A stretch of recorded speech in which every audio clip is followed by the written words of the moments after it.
So if you have questions for our speakers or comments or questions in general about this topic, the floor is open for that, please. Thanks, Kim and Aaron and Jeff. I never thought I'd ask a question to this group, but you really inspired me to ask two questions. So I'll ask both, and then I'd like to hear your opinions, or one of you could take one the other, whatever. The first thing is that it's just not minerals. It's, as Aaron brought up, fossils. So I have some paleontology friends, and we've heard on NPR and PBS and stuff that some of these dinosaur fossils now are going for millions of dollars for one bone to a private collector. It's happening with artwork, classic paintings, for example, going for $50 million, $100 million, and then it's bought by a sheikh in Saudi Arabia, and then you never see it again. It sounds like minerals are going in the same direction, and I think it comes from the economic divide that's not only in this country, it's a huge problem in this country, but around the world now, where the ultra-wealthy are collecting things. So my question there is, or maybe you just want to comment, maybe it's not a question, it's a comment by me. I mean, should we have the Bezos Mineral Museum, or should we have the Paul Allen Mineral Museum? Paul Allen's the co-founder of Microsoft, et cetera. So that's the one thing I'd like you to comment on. The other thing I'd like you to comment on is my sister-in-law is an anthropologist and works at the Field Museum, so also one of the most famous museums in the world in Chicago, this one in Chicago. And she's doing a China exhibit. And one way she made that ultra popular, which made national news, was to make the exhibit ultra dynamic and graphic, so that the way you distribute and display artifacts is now in a dynamic environment. Really beautiful graphics, sound, lights, videos, small IMAX. It's just you can just go all out, and people love it. And usually when I go into mineral museums, perhaps not yours, and I know Jeff in your museum, you've gone into this direction, and you have like a mine, what looks to be a mine, and you go in and you see the minerals. So now you know that they're not made, artificially or whatever. But what is the movement among museums around the world to become just much more 21st century in terms of display? And that's a question. That's a great comment, and something that we're constantly thinking about. So, with the advent of technology, there's pros and cons to that.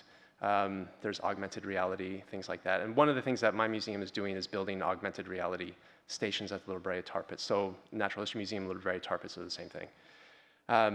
That seems to be pretty positive feedback. So that's one different type of access that you can give people to view things that they couldn't view normally. So I guess that one aspect that we're trying to do is that how can we make people aware of something more than just what the collection object stands for? And that's where these videos and different types of lighting really come into play. How to best do that, it really depends on what sort of budget they have at the museum. But yeah, I think museums are definitely going in that direction, as being much more dynamic and much more responsive to what the public needs.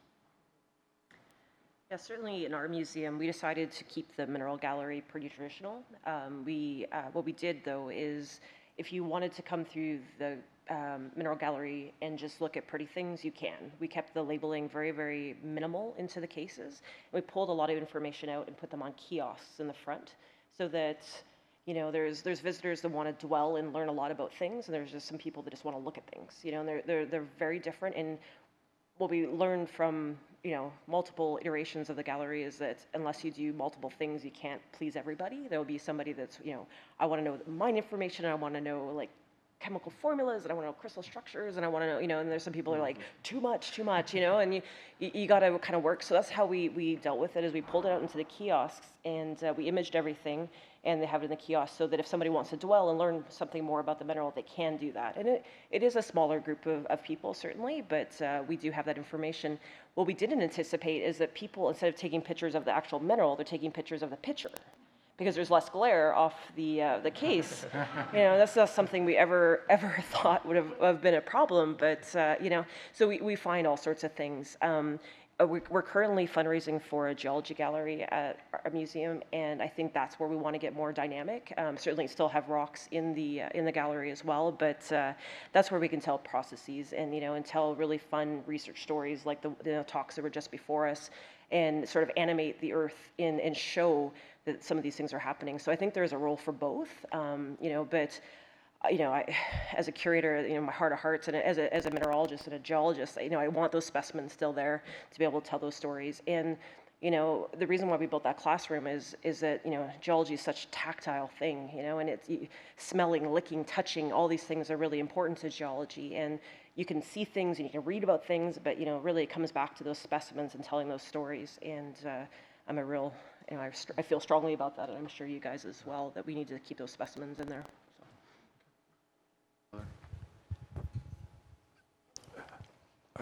Yeah, so I'm Carl Agee, and I'm director of the Institute of Meteoritics. So I have a meteorite museum in New Mexico, and at UNM, and this is in the same vein as the first question about how to secure specimens for the museums, and just specifically for meteorites, it's impossible to get large display specimens now, just because they're so expensive.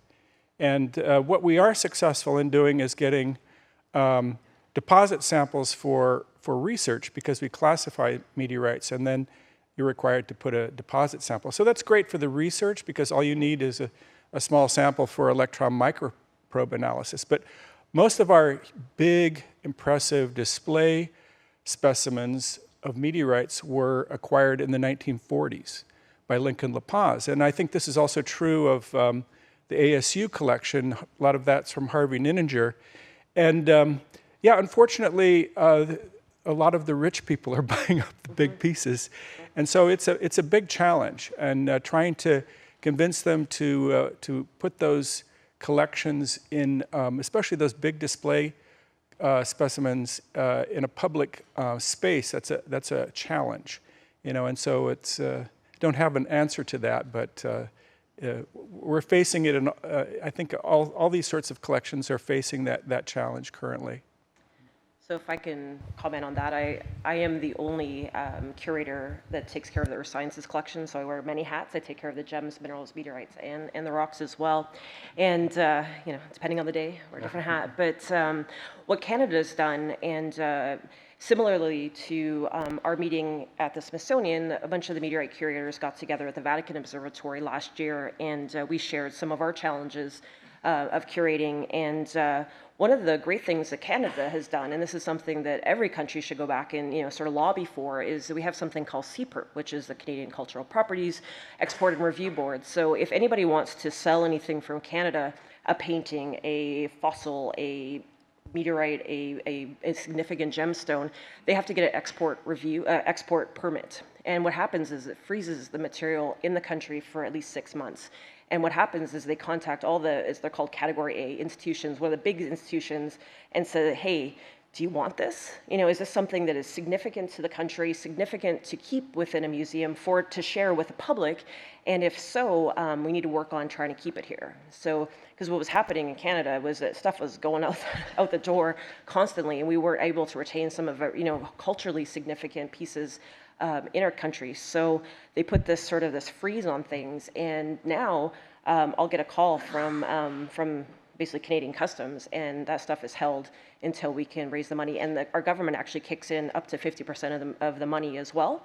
So we've been really successful in retaining a lot of significant pieces, including meteorites as well. So I'm getting a call from Michael Farmer in a farmer's field in Saskatchewan with a 53 kilogram palisite, saying this really needs to be in a museum. The reality is he knows he can't get out of the country without going through a museum anyway. So we actually are able to start to claw back some of these big significant pieces. So I would really recommend, lobbying, starting to talk to your governments as well, and seeing if you could do something very similar, because that is how we can keep this stuff in the public domain and for researchers as well. So.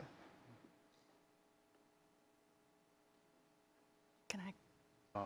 Yes, in the back. Yes, please. Yeah. Yes, Oh, a couple of comments. First of all, we're so far behind the biologists because the biological community, especially via NSF, supports the collections. All of our collections that are biological have new cabinets, and they can get temporary workers in to help with the upkeep. Even our paleontologists can tap into that because the paleontological samples are more or less critters of some variety. There's nothing like that for geological collections. And right now from NSF, what we have are some of these efforts to create the big databases where everything is accessible. And that's a good thing, but there's nothing there to support the collections. So that's kind of an odd posture where the information about the minerals is more important than the minerals. It reminds me of when some rockhounds were curating the collection I have at the North Carolina Museum of Natural Sciences. Their idea was, you can just take a microphotograph of these and then throw out the rock. Yeah. It was horrendous. And there was something else, but I'm just going to sit down and let somebody else have it. Hi, can I? Okay. I don't know if you've seen me. Okay, Julia, then Carly. Yeah. Okay. So I'm from George Mason University, and I empathize with all this stuff, and I'm delighted that you're talking about it. What I want to say is that I guess I feel like I'm a 1964 computer or something like that. I teach a traditional mineralogy class, even though Peter said that there's none of us around. I'm at a university, and I started a mineral collection. I mean, we had some that was a donation, but over the last 15, 20 years that I've been there, I have worked with the Northern Virginia Mineral Club, got to know them. They now have their yearly show at George Mason University. My students, I get about 30 students in mineralogy, just in the fall semester. I don't teach it twice. But they all help with the mineral show. They've all written a paper about a mineral. They all are so excited to show me their mineral. But in exchange, I get, doesn't sound a lot of money, but I get $1,300 each year from the Gem Mineral and Fossil Show for me to go around and buy whatever minerals I want. But I know every single one of those dealers, and so they always say, "Oh, Julia, you have this. It's marked at 500, and I get it for 50 or something like that. I get some great deals." In with that, everybody kind of knows me. When I go to other shows, they know me. But I just got a collection given to me. It filled a 15-foot U-Haul vehicle van that I went down and collected. The guy had called up 2 other universities that he had attended. Nobody wanted the collection. I don't really know why. I have a whole drawer full of gold. I have a drawer full of diamonds, not the pretty diamonds, but they're little octahedral ones and stuff. I got about 15 or 20 meteorite specimens, maybe only about this size, but it's still pretty good. I hear people at mineral shows saying to me, "Oh yeah, I tried to give my collection away." People today are not collectors the same as they were 50 years ago. There's a lot of people whose family has a collection, who's having a collection, and their father or mother cannot work with that collection anymore. I had a person say, "Oh yeah, I tried to give away this collection, but nobody wanted it, so it had a lot of asbestos in it, so I just threw it in the woods." This is what's happening to a lot of this material, and as a community, I think we need to integrate more with the local collectors that are working on mineral samples.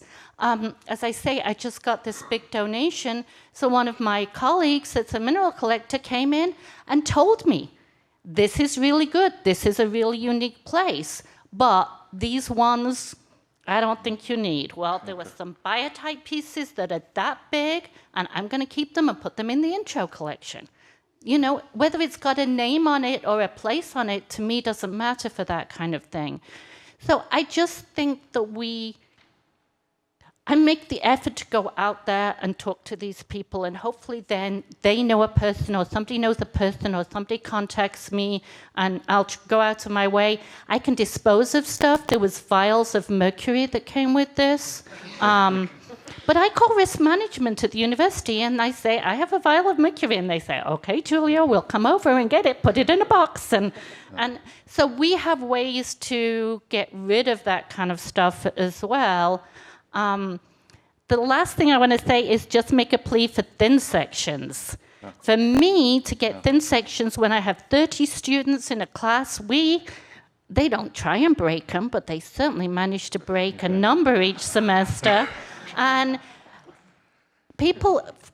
students of mine have gone down the halls of the USGS, and they've come back to me with boxes of thin sections saying, Julia, I found these, but I don't care where they are. If it's a great amphibole in there or a biotite, and I can have 30 and I can circle them all so they can all see what biotite is, the first class or something like that, that's exactly what I need. So be aware of what you've got, be aware of who you're talking to. There are people that will accept things, and hopefully make friends with your local mineral dealers and go to your local shows. And there's a lot of fun things out there. Thank you. Okay. Okay. Well, So, yeah. Carl, Sorry? yeah. Okay, no, yeah, we've got to move on to the next one now. I'm sorry. Okay, yeah. Tonight, everybody can chat tonight with minerals all around. Yeah, Carl? Hi, I'm Carl Francis. I curated the Harvard Mineralogical Museum collection for 33 years. I want to congratulate the speakers. They really covered the waterfront here. I want to thank Michael Wiedenbach for one of his slides. Number 91500 is a zircon from Canada, which I sacrificed to Michael.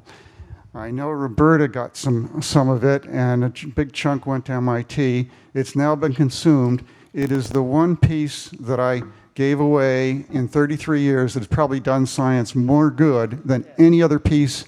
And he's used it up, and he visited Kim a couple of weeks ago, and he got another crystal, and he says that it's indistinguishable from the former. So I want to reinforce what Jeff said and what Aaron was talking about. Getting you people, the academic community, to use the museum collections. In 33 years, the people who used the collection most were Harvard graduates and former postdocs and faculty who moved on. It was one category. My personal network was a very important category. And the third category was people who read papers that were published by Harvard authors. That's pretty limiting.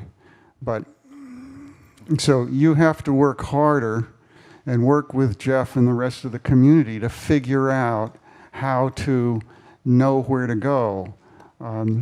It's just, the Harvard community, the MIT community used us really, really well. Okay. But thanks, Carl. Appreciate it. Okay. Well, thank you very much. And so, again, thank you for giving us an opportunity to have this discussion. The only one last thing I'm going to say is just keeping in mind that mineral collections at museums, there's a time factor there. We're thinking forever.